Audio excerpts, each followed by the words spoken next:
I'm standing in front of City Hall in beautiful downtown Culver City, the heart of Screenland.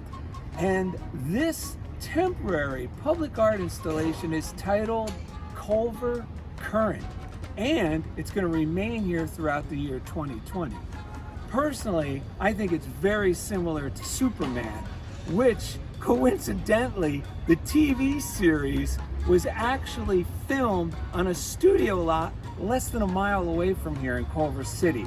And the reason I believe this is similar to Superman is that if you have ever seen this during the day, you would never assume that what appears to be a giant, mild-mannered roll of toilet tissue would transform at dusk into a magnificent, meditative fountain of color, complete with its own soundtrack that you can access with your smartphone. So this piece reminds me to not be so quick to judge based on my first impression, because I'd probably be robbing myself of discovering something truly spectacular.